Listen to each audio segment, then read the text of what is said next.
now call this regular meeting of the Board of Education to order at 7 p.m. Please call the roll. Ms. Pearson? Present. Mr. Schubert? Ms. McCall? Present. Ms. Bennett? Present. Mr. Carpenter? Here. Ms. Haley? Here. Ms. Stanford? Here. With 6 members present, we have a quorum.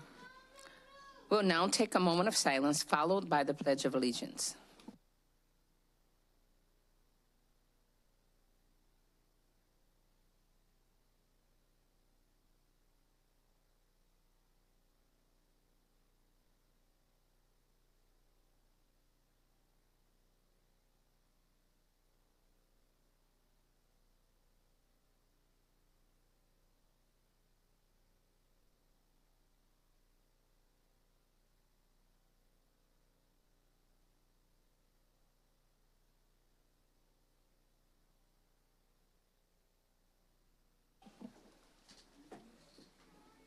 As we start each board meeting, it bears reminding that the mission of Rockford Public Schools is to collaboratively engage all students in an equitable first-class education for a changing world.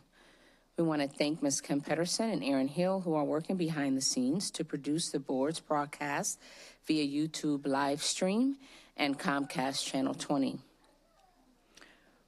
We will now recognize and celebrate outstanding contributions of our staff. Ms. Stanford? Thank you. We typically don't have recognitions in August, but tonight we do. Rockford Public Schools wants to ensure every school has an outstanding principal. A partnership between RPS 205 and Northern Illinois University creates a unique opportunity for our teachers to learn while leading in a residency master's cohort. The program is selective, and admittance is granted to the most highly qualified candidates. The district pays the full tuition for the program. Candidates agree to remain in the district for 3 more years after completing their program. This cohort-based program improves academic and social-emotional learning outcomes from early childhood to post-secondary success in every school, led by a partnership-prepared principal.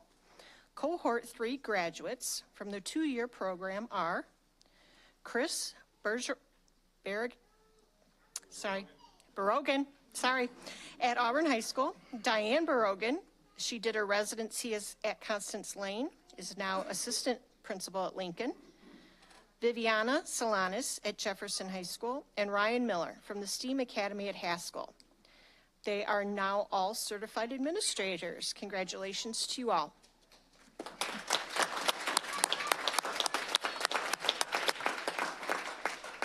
Come on up.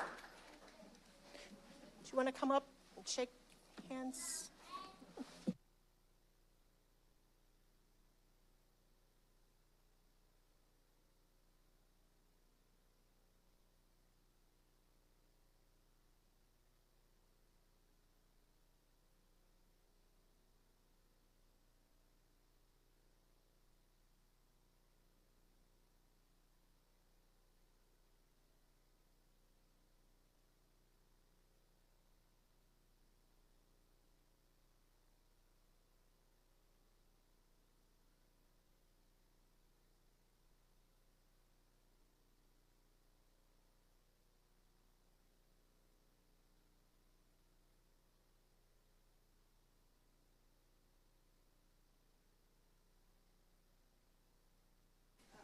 That's it for tonight. Thank you, Ms. Stanford.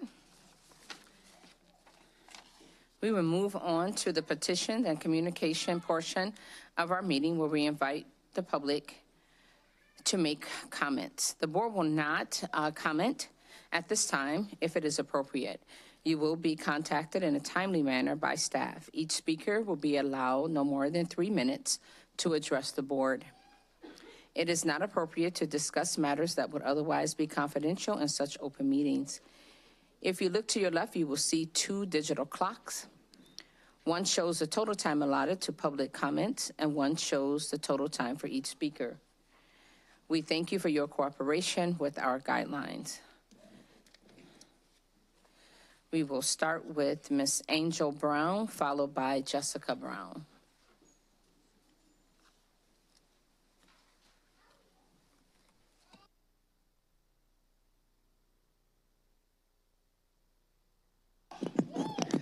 Hello, board members. My name is Angel Brown. I first came to the board February 2023 about my son inhaling dust at Haskell School. I also came March, June, July, August of 24, just giving me a letter saying that my son will be going to his homeschool due to his attendance that he missed.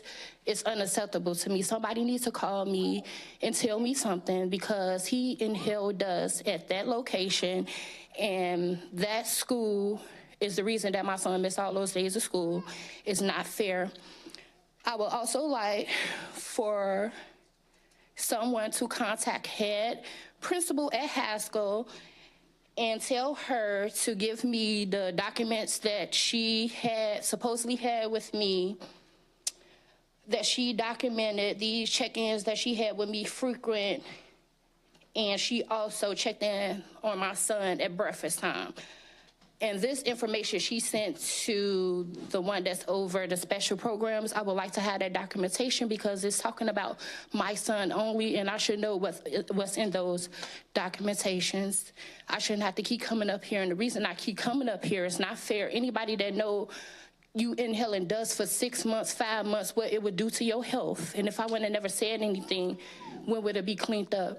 And everybody say, did they clean it? Is it still happening? It's not happening, but the damage already done to his lungs. Thank you.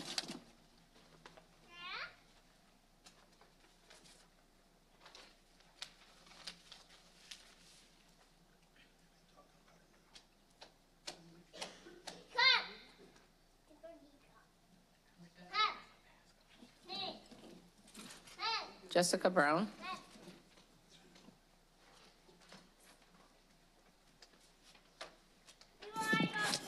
Yes, I'm a para now, and we do not get, absolutely not get paid enough. We sit here and basically help the teachers, but the majority of the time it's always on us. Also, we do a lot of the bathroom breaks, and like everything, like it's always on us. We definitely need better pay.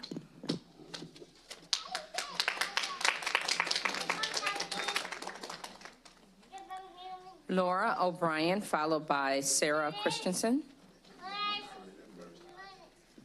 Hi, my name is Laura O'Brien. I am a paraprofessional. Been a paraprofessional. I will be 26 years this end of this month. I have been in high school, junior high, grade school, preschool, and I've been in all the categories. We do not get paid enough for the jobs that we do. You people should go out to the buildings, not in nice clothes, because if you're gonna get down on the floor with the preschoolers like we do, get up and down all day long, then you need to wear clothes that you can get that are comfortable, because that's what I'm challenging you guys to do, is go out there and be with the kids, work with the kids, do what we do, change the diapers, take them to the bathroom, feed them. It's just like you're a daycare, but we love our job. We just feel that we need more money, and we need to be noticed, and we want to be part of the community. We don't want to be the outsiders all the time and not get recognized for what we do. It's not fair. And also, I understand that you guys got another $10 million grant, and we were told that we weren't going to get that. But now we got a $10 million grant, so what's holding back on our getting our raises and getting our bonuses and stuff set up? You did a lot for the bus drivers. You did a lot for the food service. Now stick up and do a lot for the paras, because the paras are with the kids all day long. The food service is only with them for a short time. The bus drivers are only with them for an hour a day, when they get on the bus and when they get off the bus. That's it. We are with them 24/7 the whole time that they are at the school. We are close knit to them. We get sick. They get sick. We get sick, because we are closer to those kids. That's all I have to say.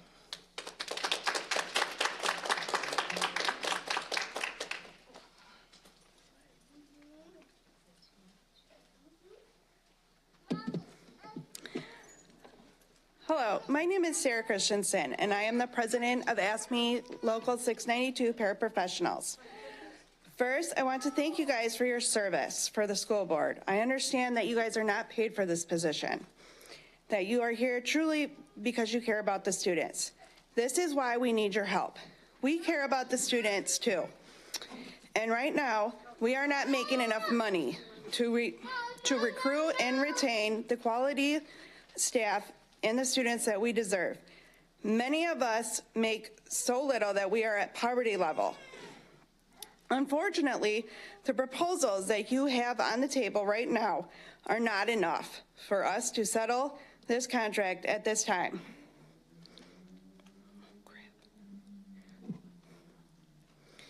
We urge you to please look back at our contract and please give us a living wage. We are a very important part of the school district, fulfilling IEPs, facilitating for our educators and more. The district could not accomplish educational goals without us. Please review your proposals and bargain a contract with us, and thank you for your service.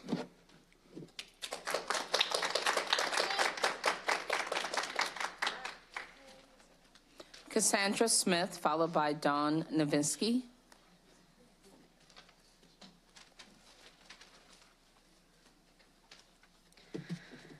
Hi, I'm Casey Smith. I've been a para for a year and a union rep for half of that time. This is how I'm here tonight. It's a fire, it lit a fire in me.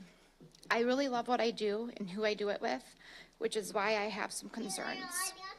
I feel that there's threats to our valued roles in each classroom. The concerns and worries are this. Did you know that in our building alone, half of us paras work a second or third job to get by? I'm also hearing whispers from paras, quality paras, who feel that they may need to leave the role solely because they're not making ends meet. Minimum wage is just not enough, especially after you factor in that we only get paid for 9 months. With minimum wage set to go to 15 in January, the whispers are saying they feel they may be better compensated by leaving RPS. This would only harm our classrooms, our teachers, the students, and even admin. The worth every para brings to the room is immeasurable. This applies to every class, every school, the entire district, not one exception. I have hope that with your help, our district may see this value we bring. They'll realize the risk of a district that does not have paras. My hope is that with your support, they will agree to compensate us for the value that we've been bringing to the classroom, effectively honoring us for the assets that we are to the district. Thank you.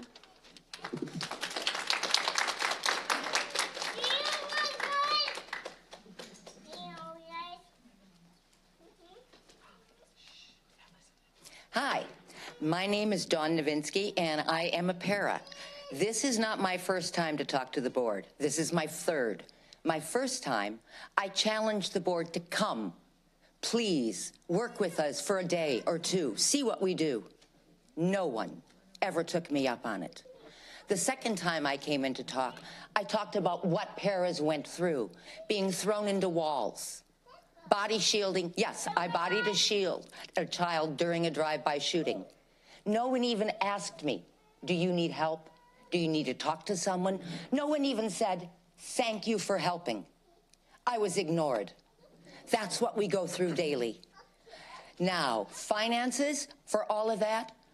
My daughter, let me give you an example. My daughter is 21. She has never worked a day in her life, ever. She got a job at Walmart. She has the exact same benefits I do.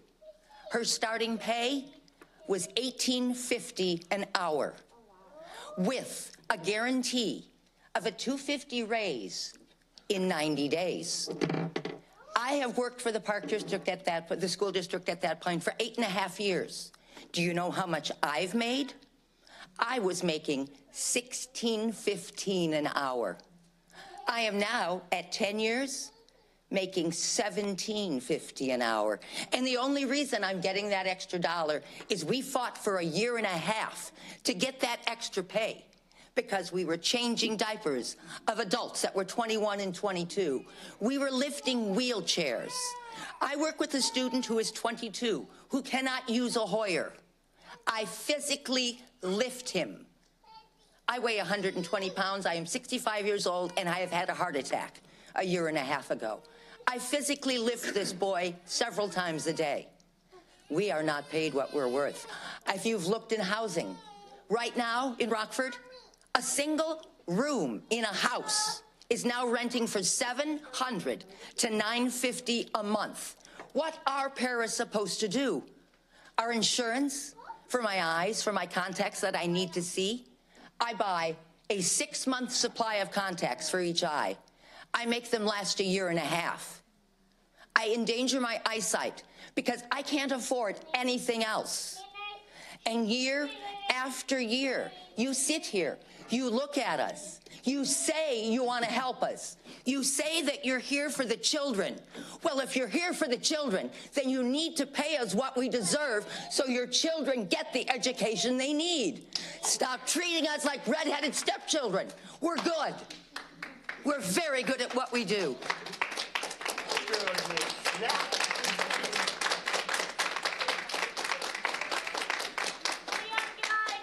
Helen Armour, followed by John Tech Bradley.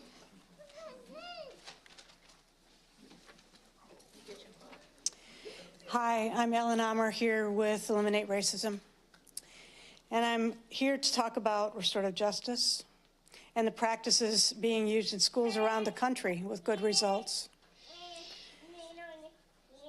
The core is building trusting relationships between everyone involved in the system, including these paras that we've just heard from tonight. It's everyone, teachers, students, parents, administration, and then beyond, because everything impacts and can potentially support this system. That support can be accomplished by putting relationships at the center as the very most important thing upon which outcomes hinge. This means caring, opening our hearts to the pleas from people. Centering caring also means that we step away, even if it's just for a moment, from the sometimes obsessive and damaging drive to get things done and punish those who don't get there fast enough. Centering caring means taking time to listen to one another, to address the core of problems, and to find the ways to provide what's really needed. And a lot of times it always includes understanding, encouragement, respect, honesty. These all require time in order to be meaningful and effective. I believe that everyone who is a part of the system, people here tonight that care, started with the highest of intentions and desires, but somehow that gets dimmed. My sister was an RPS teacher for over 30 years. She had a love for every child that walked into her classroom, and she found the good in the disruptors. She did not trust the system to support her, so she created stability by closing her door to what went on outside. Of course, she grew weary and sometimes cynical, and I'm expecting that her experience and attitude is common in the district. In the complaint filed with U.S. Board of Education, there's data from some schools which use these practices and do not pay SROs to control students' behaviors. I worked with SROs in one Illinois district, and while they do care about kids, they are trained into a punitive system which further entrenches exclusionary practices. And we know who's most affected by that, thus the complaint. RJ is not a program, it's a philosophy. It's a way of being and living. Continuing to use only punitive measures will continue to give us the same results. Insanity? RJ provides the framework for respect, understanding, and caring. Thank you, ma'am. Your time is up.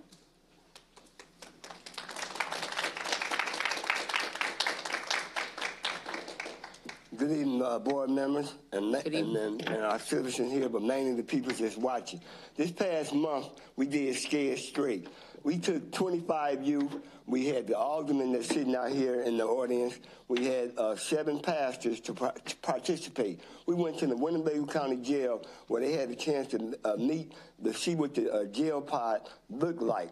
I had a chance to meet with some of the inmates. One of the 14-year-olds informed me, I asked him, where you learn how to steal cars from? He said, from Grand Theft Auto, watching the video. Our youth, instead of him learning how to build cars, he's learning how to steal cars. After we met in the jailhouse, we met with 3 judges. How many of y'all in here know that we now have a second African-American judge here that's here in Rockford, Illinois, been here a little over 2 years. After we met with the 3 judges, we went to District 1, where the Power District provided us with a lunch. We had the Power District Police, and we had Rockford Police. The three different police departments, the judges and the inmates all said the same thing.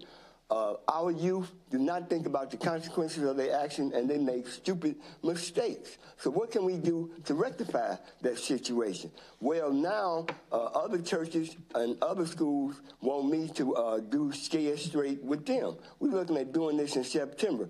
We have from 12 to 30 years old, 3/4 of the people that's locked up is us. We need to find a way to channel that, to do something different. When our kids is getting suspended out of school and get them kids suspended and they parents, let's get 20 and 30 of them, take them to the jailhouse, let them see what the jailhouse look like. Take them and meet them with the judge. Take them and meet them with the state's attorney. Let's have a dialogue with the system and with our community, and then we can knock down the crime by 50%. I can't do that alone, but I need y'all help. I want to end by saying that I got my butt kicked last week. The manager in my building, we got people that's in position for gifts from which they came. My van got towed because it was an event going on across the street. All that manager had to do was call Brother John and come down and move your church van. Instead, I had to pay $525 to get my van back. I want to thank the fact that the Park District is paying for us to take 30 kids to go to Magic Waters. Hopefully, that my brother over here from another mother, Dr. Reed, going to be able to provide us with a school bus, because this will be our 10th year going to Magic Waters and what have you. And hopefully, he'll be going with us, too, so we can push him in the water and what have you. But we're looking at going to Magic Waters on Labor Day weekend. But we're looking at the board to get with the principal and okay for us to find a dialogue which our kids are being suspended out of school to do Scared Straight. Thank you, Mr. Bradley. Mr. Naylor. Ricky Naylor. Ricky Naylor. Okay, what these people just got done saying just proved my point. You know, with that you bored. It ain't about telling y'all information. You got the information. You guys just lack the will to act. And until you get to that point, these guys ain't gonna get nothing up out of y'all, because you're not gonna act. You lack the will to act. Now, also, you guys say like, well, you wanna get more people to come in front of the community. Now, this gifted lady named Dr. Irvin told me that she sent the proposal to all these white administrators, and I don't care if you don't do no business with this lady, at least respond back to her. They don't even want to respond back to her. Now, this same lady did a program in 2 weeks. Your student services, they admitted, they said it took them a whole year to do a program. But yet they won't call her back and say, okay, let's talk about it, let's see what you got. But now what I'm really here about is you guys still, this board has still not come forward, though, with an explanation on this lawsuit or this complaint with the OCR. When are y'all going to tell these people that you're going to either stop that practice or letting these cops, no offense to her over there, get these students tickets? Those issues should be addressed by the school principal and those school staff and these parents. Like I said, like I told Dr. Morgan, I'm not going to lie. We had a meeting last week. I went to that meeting. In that meeting, it was just only white teachers in there supporting those black kids. I don't know what's wrong with this town. Y'all really got these people of color in this town scared of this school district. Not one black parent came to that meeting, and they the kids is getting in trouble. But not only that, though, this board is also not in compliance under Title IV because you guys got to invest. It don't matter if they don't come to you or not. You got obligations because you're getting those federal funds. You got to investigate those allegations. Have you done that? No. So how would you feel like somebody did something to your parents, and then then the person that did it won't even come forward and deny it? You're not even denying you didn't do this stuff to these kids. That would make it so bad that you guys at least said, I'm feeling offended. I'm feeling offended by what I read in that complaint. I know y'all read that complaint, and then you got these black administrators down there getting mad at me. Don't get mad at me and say, well, what you said was offensive. But they won't say they're offended by the conduct of these administrators and this board letting them do it. So when is that going to change? Probably never. So, you know, we'll just keep coming and meeting until something happens. But as far as just coming down here, giving y'all data that you already know is bad already, you're not going to do nothing about it. So, I mean, I don't know what to say. You know, we've been down through this path too many times.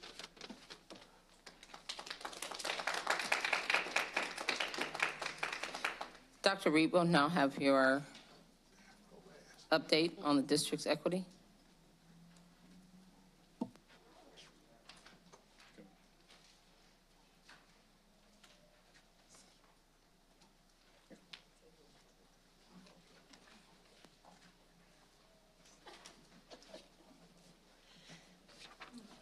Oh, there we go. Are you ready? Absolutely. Okay, so we as a district have been working on an equity plan for a long time. It's been a lot of hard work put in place, and I'm really excited to be a part of the presentation tonight to report back on that hard work. Our equity team has come up with a plan that's going to turn the word equity from a word into an action. Do you want me to run the clicker? All right, you're up.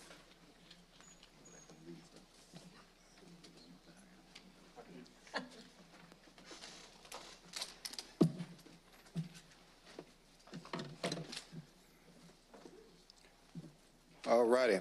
First of all, thank you all. I just want to say that equity for Rockford Public Schools is not a word. It's been a journey. And that journey kind of started when our superintendent had the vision that equity was needed in our district.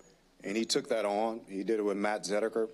It moved on to our own board president, Ms. Pearson, who led the first stakeholders that did the equity work with Earl Dotson. And she had a lot of initiatives there, so she's not unfamiliar with this work. So when she says it every week, it's a work that she had led. And that work moved on to people like Dr. Bronson, Ms. Hughes, our principals, our current chair, Ms. June, Brother James, and our principals that all want to live out this equity work. Now for us, we're at a place where equity can no longer be something that we just say, but it has to be an action that we do. And by listening to the last couple of years, our principals wanted that, and those people that I named aforementioned wanted the equity work to live in everything that we did throughout our district. So when we look at Panorama, we measure already something called BAGS, behaviors, attendance, grades, and social emotional.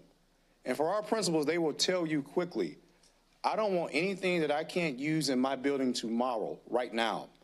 So by focusing on these areas, there is no school or district that does not have corrected bags, that does not send their scholars into their communities with their bags corrected, that are not winning. And so we want to be intentional about the work that we do, so we take equity from a journey to an action. So in alignment with the national trends, we don't have to guess that scholars of color, and we have to name it, in particular black males, and it's something that scares people when you're particular and you're direct, when you target universal. Everybody doesn't have that skill set.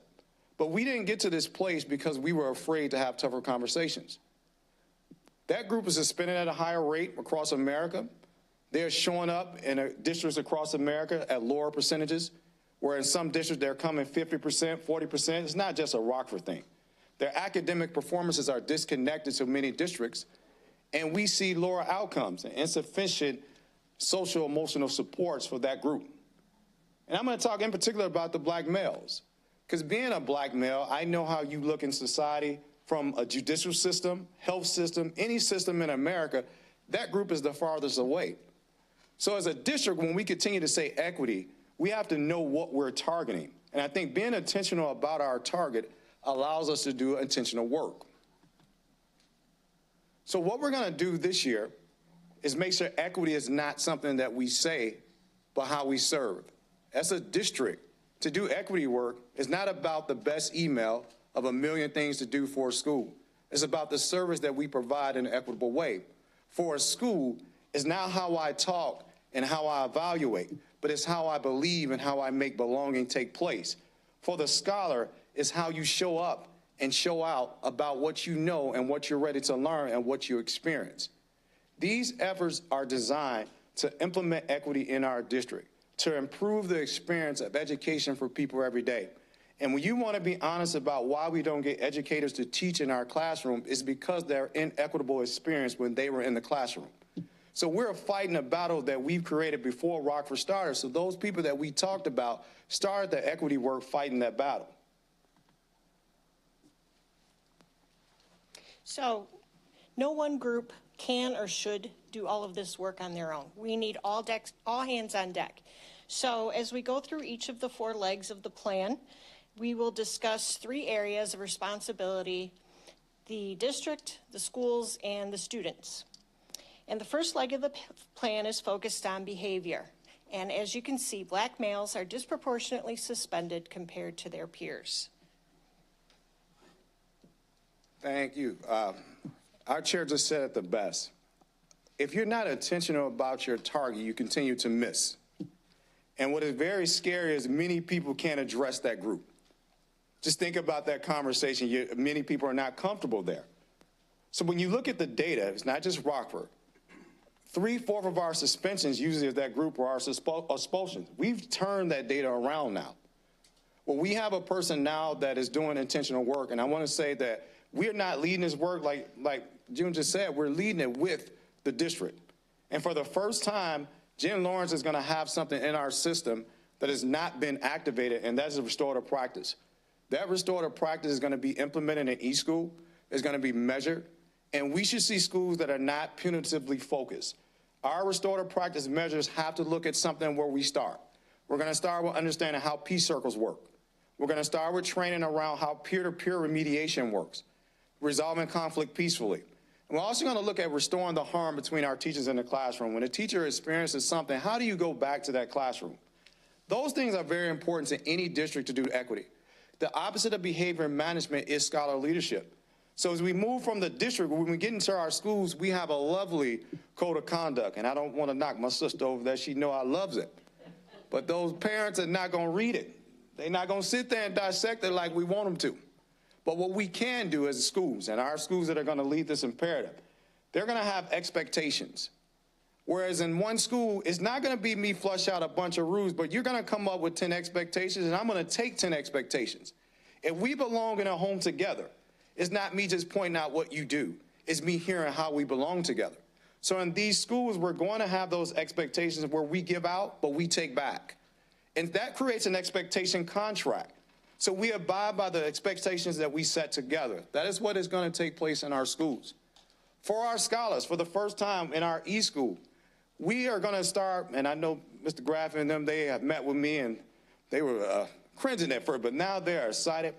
We're going to have leadership roles inside of our scholars.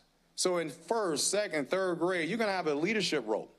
If you go to a church, I know some of you all might go, they like to give you a role. If you're good at cooking that chicken, you back there cooking. If you can collect that money, you're going to collect that money. If you're going to greet at the door, you're going to greet at the door. Why do they do that? They know if you belong, you're going to come back to service next week. If you ain't a part of something, why do you show up? Our scholars many times do not have a place they show up. We have a toolkit of examples for our schools where every scholar is going to have a leadership role. They can keep that role throughout the year. But it means something if your role is to check on your teacher and make sure he or she is okay. When someone walks into class, to greet them and say, my name is such and such, this is what I do. To check your bathrooms, to check your halls. I've continued to say the scholars outnumber us every time, but we don't utilize their service to lead our schools. We have to be okay with that, and we have to make sure the scholars lead the equity work. So when you look at behaviors, our bigger challenge across America, we want to make sure this is in place across all our schools, where we see what the district does, our schools should do, and what our scholars do. So the second leg of the plan is based on attendance, and we all know this is a huge issue. And the statistic on this slide is staggering. Students of color attend school 60% or less of school days. Thank you. Our chair spoke about something that is really dear to all of our heart. Our number one priority is attendance. Our district has some robust things that many districts do not have.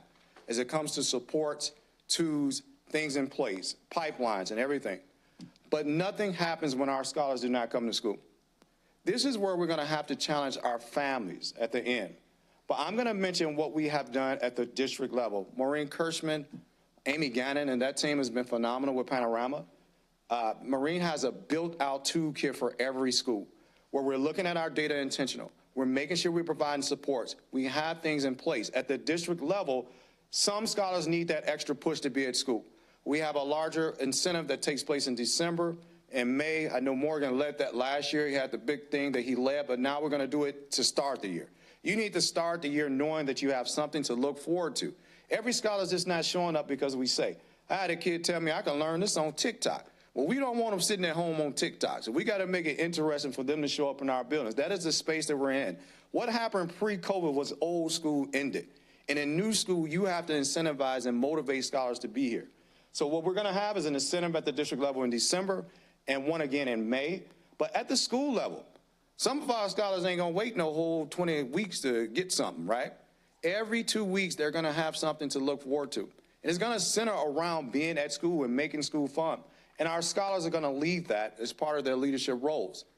But then our scholars in our classrooms and our families, we have to message a campaign called No 10. All the data shows every time you miss 10 days, you're one grade level behind.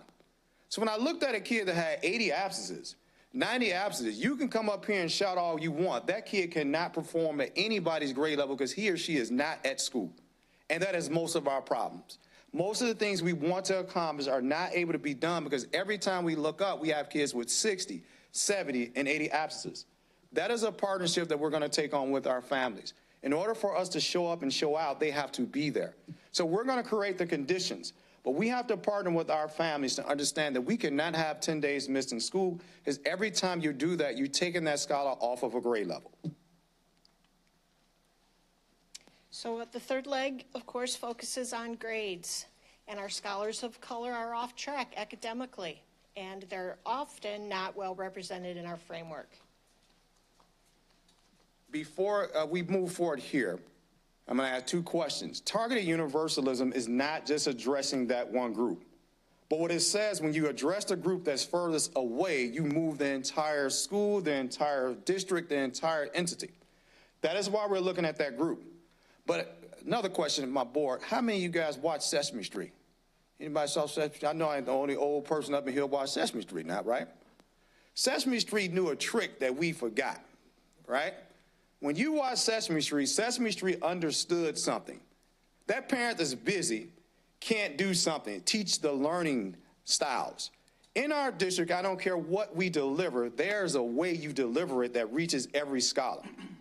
What we have to do at the district, I'll get to it, but remember Sesame Street. We got to make sure our grading practices are simple enough for every family to understand. We got real creative, and I love it, and I know it's standards-based. I saw my principal at Washington had a great system where she kept the standards-based, but kept the A, B, C, and D. Because some of our parents need to understand, where's my scholar at, right? And that creativity and our intentions are great, but we got to make it simple so everybody can understand it. At the school level, and this is where Sesame Street reminds us, there's a learning style that reaches everybody. I can teach everybody at this board a math problem, and you all are going to pick it up a different way. So why in our schools are we continuing across America to teach one way? Sesame Street taught you that there's a rhythmatic scholar. My baby came out dancing. I didn't teach her none of them dances. She's a rhythmatic baby. That's just her culture. That's what she is. There's a culture that learns through oracle story. You have to tell them where the root comes from. There's a scholar that they won't learn it until they touch it and put their hands on it. If we don't pick up on one of the four learning styles, we can't differentiate. So in this year, the second thing that we're working with Dave, and it's going to take us a year to do, this is all new, and this is the doing of the equity work, you're going to see a scholar's learning style in eSchool. Imagine if I knew your learning style at first, second, and third grade, and I got to 6th and 7th grade, and I get a classroom roster, and in my roster it said half my kids on this roster learn hands-on. What does that tell me I got to do? I have to plan based on a learning style. To tell you to differentiate, not tell you why, is an inequity. Because if I keep lecturing to a group of kids that will not reach it that way, I will never reach our scholars, and we'll continue to see a group of scholars that continue to get further behind. Because after 2nd grade, we take all rhythm away. Songs stop. We take all the things that are creative to other cultures away. And not RPS, take us off the playing field. Everywhere in America, the data drops for Hispanic scholars and African-American scholars. We've lost that tool. We had tools in our toolkit to keep this there, but that creates us being intentional about the equity doing the work. Our scholars have to know how to ask the questions in the classroom. So when we talk about the schools and the scholars, we're talking about the training that we have to provide in the classroom. That learning style is critical. When we talk about our curriculum, that is a great conversation. But more important than that is how we deliver the content to each scholar so they can understand it. It's like you telling me as a football player, and I'm a wide receiver, to get out there and block on the line. I just can't do that. That's not my learning style. I catch the ball, I'm fast, I don't want to be hit, so I'm not going to be able to do that for you. Once we figure out how every scholar learns, we can get that scholar to perform and show up and show out. So our last leg is based on social emotional, and we do have a lot of things in place currently for our students where this is concerned, but not so much for our staff. So that is what this last leg is going to address. We hear our staff continuously talk, and they're passionate about their work. And I will say this, and I'll say this consistently. I think we have the best board ever in America, to me. They're diverse, they're understanding, they each have a different background, and I don't think they take these meetings and don't force us to do things. One of the things I consistently hear is how does our staff show up? So in partnership with Amy Gannon and Alignment Rockford, we're focusing on our staff. Amy Gannon has a system called Wayfinder that tracks this. It's a tool that has a curriculum there. She's been already implementing this work with MTSS. But as a district, we have to look at mental health seriously. There are other districts that have things that are intentional on a day. So we can't say mental health the same way we say equity and not do anything. So we're looking to make a subtle, mental health awareness thing in our school. We just do something, right? And we're looking to do something big in April where we get our principals' input and say, hey, look, let's do this across the city of Rockford. There are other cities that just say, hey, we're going to take a walk for an hour. We're going to do this for a day. And when you have live, learn, and play, when that was in place, mental health was at an all-time low because your emotion is tied to your emotions. So if we're not intentional about what we're saying, we can't be intentional about what we're doing, and we don't show up the right way. So to do mental health, to show our staff their value, we got to make sure we're checking on their mental health. That's at the district level. At the school, our principals that we're working with are various sided. They're already naturally checking on each other, right? But our leaders have to create a space where every staff member has a person that checks on them every day, whether they're in that building or not. How are you doing? How's your day going? All 182 or 88 days are not going to be your best, but to know somebody checked on you and made sure you are okay, that is social emotional, because our staff has to carry a lot. They're in a race where a lot of hurdles are there, a lot of pitfalls are there, and they still have to run that race. In order for them to be okay, somebody has to check on them all the time. The second thing, our schools are creating a calm space for staff. We did it for our scholars, and I think we did an excellent job. I think our district went and put the calm rooms in a lot of our spaces. It was part of our facility planning. I saw it in all our schools. But then what happens when that staff member is just not having that day, or is getting cursed out, or had a bad experience? You can't just show right back up to that class. So our principals are building that space out. And we want to make sure for our scholars they have a simplified, quick concept of how to get help. You should not be looking to get help for various things. So we're going to simplify that process. So what we just presented today, and our chair is, Ms. Stamp is pushing us to do the work and make sure it's clear and it's aligned and it's trackable, is we're doing the equity work. had a consultant, and she did phenomenal work, but now we're at a space where we are intentional about our 3 partner consultants. One is intentional about working on restorative practice. One is about cultural relevant instruction with the learning styles, and one is focused specifically on the Black males. Those 3 consultant partners will be partnering with our schools to do work that is live. Equity does not look the same everywhere, so to make equity one size fits all makes it inequitable. Because what you need at Marshall may be different than what you need at Lewis Lemon, but we all need equity to live in our schools, but it has to have a core. Panorama is that core. Our bag philosophy is our core. When our scholars come in our district, they need to leave with their bags filled. They need to understand how to restore and resolve conflict peacefully. They need to understand how to show up and value education. They need to understand we understood how they learn so they can show that in their next aspiration. And they need to know that their social emotional well-being for them and their teacher was important. So these are our actions, and I thank you all that helped us get to a place of equity, but no longer is equity something that we continue to say. It has to be an action that we continue to do, and that is where we are here at Rockford Public Schools, and I'm thankful for us on this journey. Just to kind of finalize, so we're rolling the tier planned out to 13 schools this year, and from what I understand, those principals are really excited about it. And what I would like to see happen is maybe in February, some of those principals come back and talk to us about what they did in their schools and the results that they saw. Does anyone have any questions? Thank you. You're welcome. Ms. Bennett? Are the 13 schools, are those overlapped or the same or different than the 8 pilot schools for Healing Centered with Alignment Rockford? So the Healing Center has a different focus there, but many of them do overlap. Our focus had to be the ones that had some of the targeted things, and our principals bought in. So the whole entire district will get equity training at our principal trainings, right?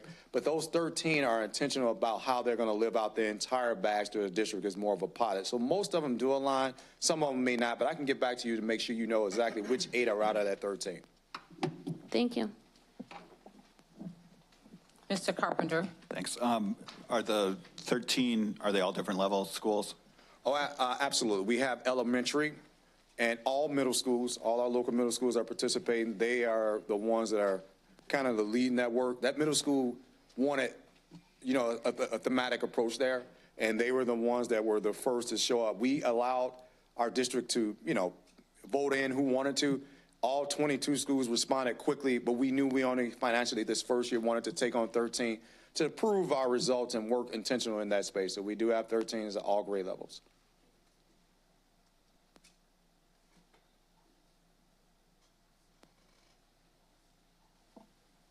So, of course, I will be the first to admit that I'm a little anxious to really see results, only because it seems like we've been on this equity journey for decades.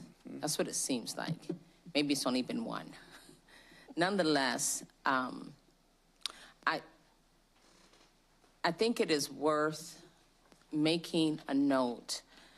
When I think about previous discussions on with previous board members, I can specifically address, I remember specifically addressing the issue with learning styles when I first came on the board. And while we believe that we have the experts doing what they should be doing, there's always room for development and increased knowledge. And I just want to share going forward as we do this work, because the buy-in is really going to have to come from the schools.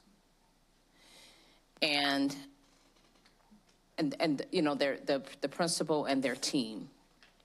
And so I certainly hope that when they report back, that we see some significant improvement. Now, one thing that we do not have control over, unless it is failed transportation, is getting our students to school. That is beyond, in many cases, our PS 205 concern or 205's ability.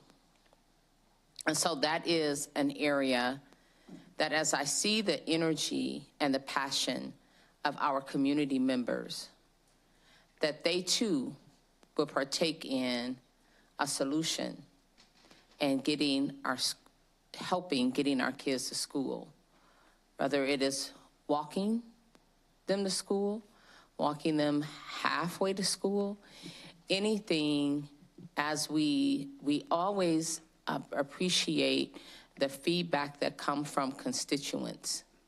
But we can also look further as to what we can do just in our community as community members to make the change as well. Thank you.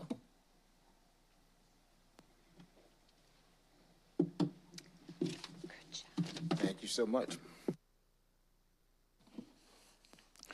We are now on the Planning and Development Committee action. Vice President McCall.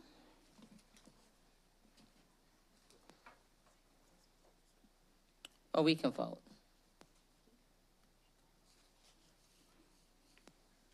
Do you have anything? Okay. Is there a motion and a second to approve item 6A? So moved. Second. Is there any discussion? Please call the roll. Ms. Pearson? Yes. Mr. Schubert? Ms. McCall? Yes. Ms. Bennett? Yes. Mr. Carpenter? Yes. Ms. Haley? Yes. Ms. Stanford? Yes. Motion passes with 6 yeses. Thank you.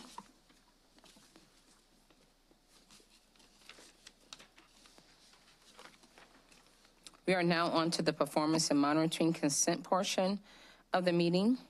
May I have a motion and a second to approve items in section 7? So moved. Second. Are there any consent items in section 7 board members wish to have pulled for separate consideration?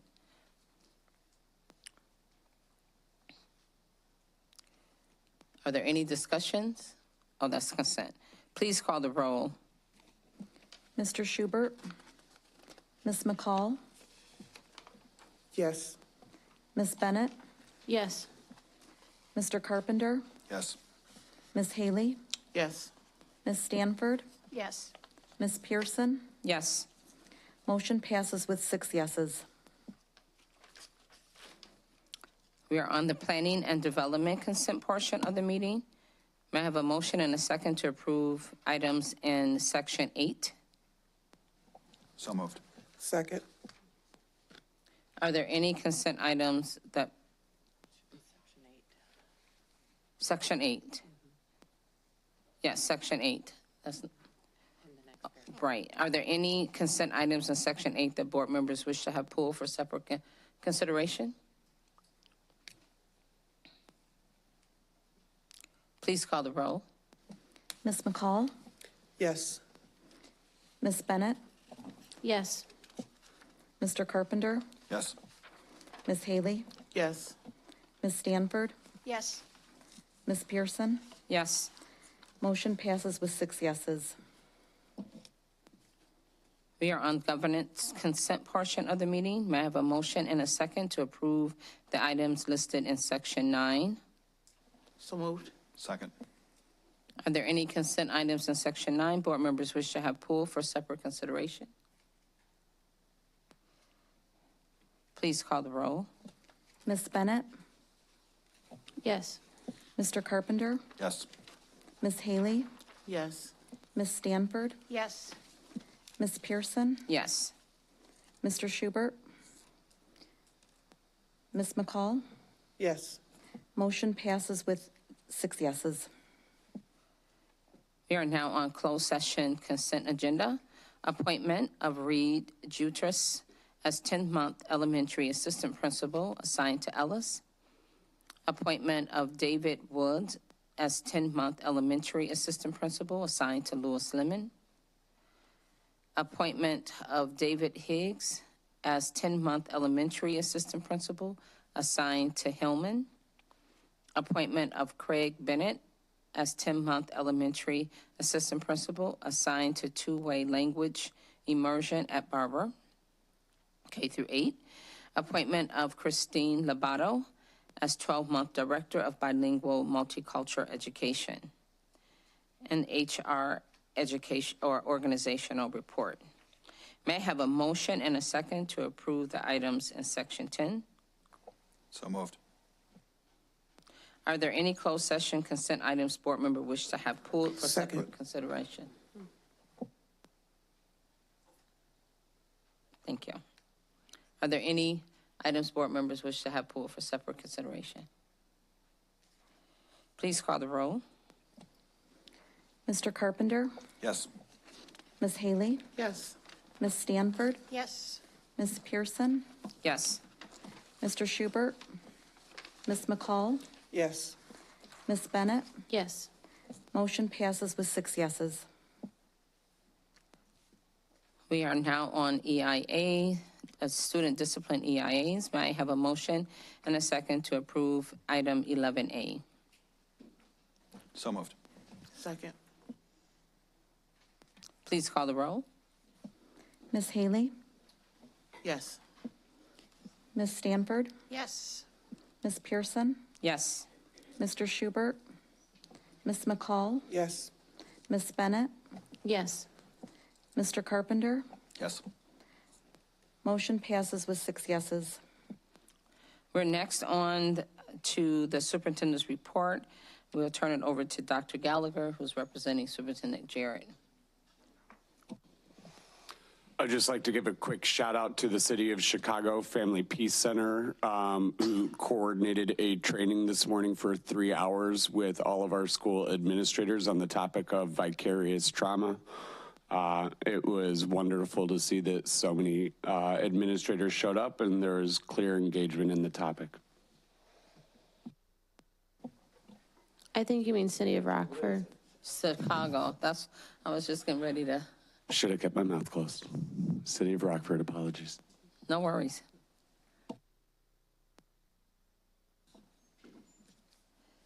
Okay.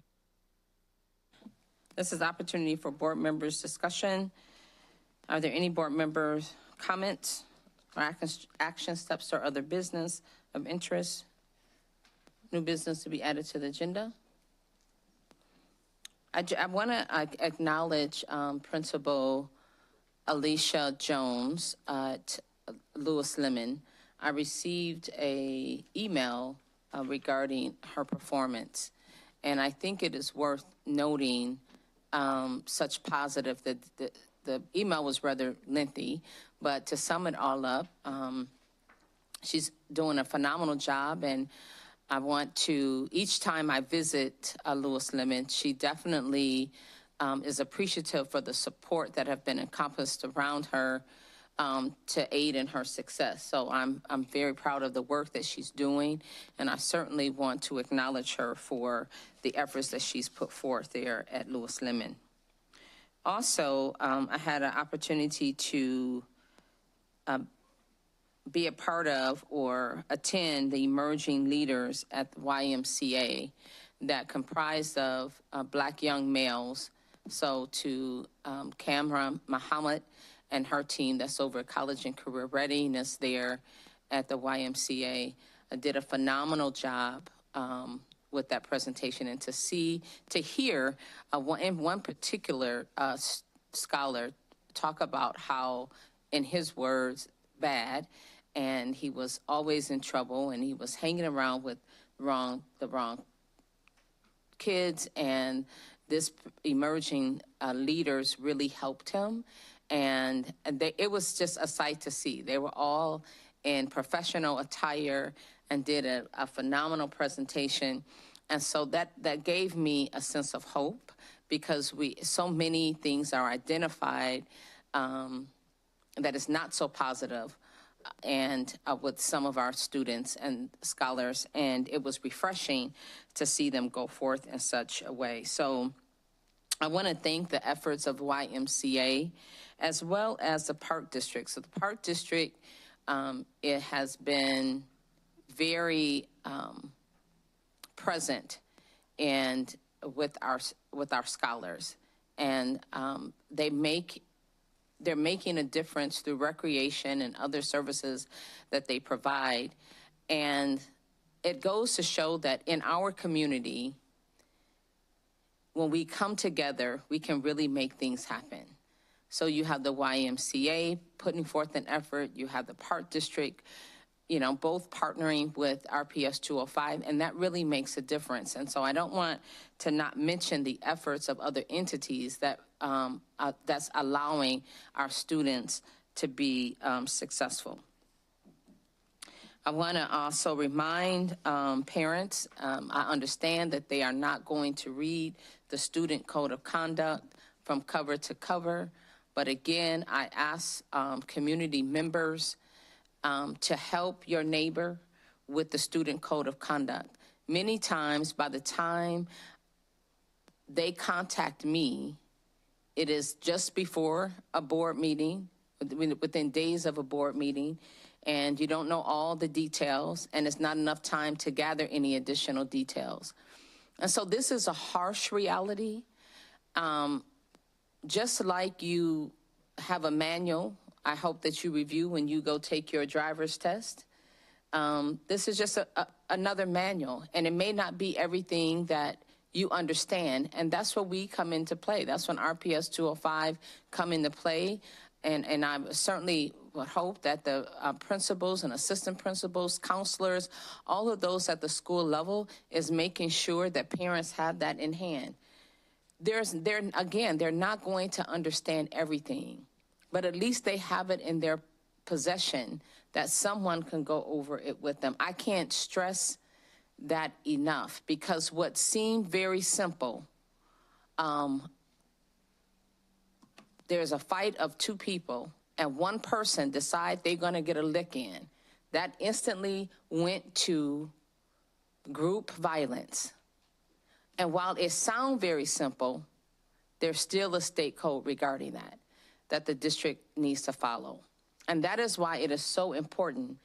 And that's just an example how important it is for us to really hone in on whether we agree with it or not. That's what it is. And much of it comes from legislation. So I'm asking that we band together as a community and help one another and make ourselves available to help those that may have questions regarding the Student Code of Conduct. You know, I will even make a plea to the schools. If you have, I understand that RISA is having a back to school night. I'm definitely going to make that recommendation that they have those Student Code of Conduct handbooks on hand so they can get it one way or the other, so they'll have it in their possession. So at least they can see fight or altercation and be able to see what that says. So that's all that I have in regards to comments. Anyone else? Mr. Carpenter? Thanks. I just want to say, obviously the school year is starting, so I want to send best wishes for a safe and successful school year to all of our students and educators and staff, and thank them for all their work. And I know it's a stressful time, and parents, I know it's a stressful time and an exciting time for a lot of people, but we're all rooting for you to have a successful year. So thanks. Thanks for all your work. Anyone else? We certainly want to welcome Ms. Nicole Bennett back. Yeah, we can clap it up for her. The welcome back song have already been sang. So if there's nothing else, I'll take a motion in a second to be adjourned. So moved. Second. Good night.